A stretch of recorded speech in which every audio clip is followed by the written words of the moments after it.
သမ္မတန္တယရဏဂေဟိဒေဝတံဂေတုရေတကံအနန္တနေယပတ္ထာနံဗုဒ္ဓံဝန္ဒာမအာတရံယရဏဂေသတုဒ္ဓတတ္ထာဒါနတွင်ခေါ်ရွှေကြောင်းတော်၌သမတန္တံအဘိဓမ္မာခုနှစ်ကျမ်းလွန်တင်ဆန်းသည့်ရွှေကြောင်းတော်မြတ်ကိုသာဝေညုတာဗုဒ္ဓတဖြင့်ခုနှစ်ရက်ပတ်လုံးမပြတ်သုံးသတ်တော်မူပါဗေဒသောဒေဝတံကေမေတော်မိနာတာအမှုတာ၍ခါစားရောက်လာတောင်းစကဝါမနတ်မြမာပေါင်းသူတော်ကောင်းတို့ကိုအနန္တနေယပဋ္ဌာနံ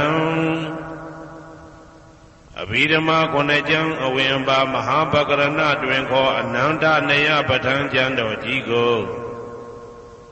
သူရေတကံနတ်တို့နေယဝတိတ္တမဗန္ဓုကပလာမြတ်ကြောက်ပြာ၌ဝါတွင်3 လခါသမယဝေမြတ်တုဘောဟောကြားတော်မူပါဗေဒသော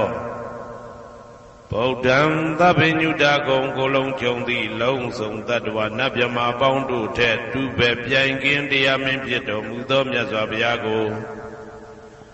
မယံတရားဟောတရားနာဖြစ်ကြကုန်သောတပည့်တော်တို့သည်အာတရံကာယဝစီမနတိ3 ရက်တို့ဖြင့်မပြအစဉ်လွန်ကြည်လင်ရိုသေစွာဝန္ဒာမသာသနာတော်အရှိခန့်၍တည်တံ့စေရန်မြတ်ဒိဋ္ဌံဖြင့်အဖန်ဖန်ကြည်နူး၍ရှိခိုးပူမျောလိုက်ကြပါကုန်၏အရှင်ဘုရားသဗ္ဗနာရံသိတာဝန္တံသကဝါလပရံပရံယာဝိဇာတနာတံဝိဇံဓမ္မံဝန္ဒမအာတရံသကဝါလပရံပရံလေးကျွန်းတမြတ်မို့ဥရဟောခေါ်ညာဆုံးပိုင်ခြားမရှိတေတဟတိမဟာတဟတိလောကတကြီးနှင့်တကဝစัจ java လာဆင့်ဆင့်တိုင်အောင်သဗ္ဗနာရံတိဒါဝန္တံညိုရွှေနီဖြူမောင်းမှုတဲ့ချက်ပြူပြူပြက်ပြက်တလက်လက်သောရောင်ချီတော်တို့ဤပျော်မြူတတ်တဲ့အောင်တဲ့နှင့်တဲ့ဘွယ်မကဇတာကာသာဆုံးစားမရှိအောင်ပြေးသွားခြင်းရှိ၍ယာဝိဇာတနာတံဝိဇံ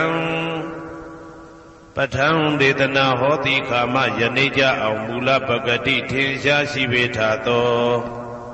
ဓမ္မံမဟာပဋ္ဌံလွန်ထူးဆန်းသည်အံခမံဘွယ်မဆုံးမြတ်ဗုဒ္ဓ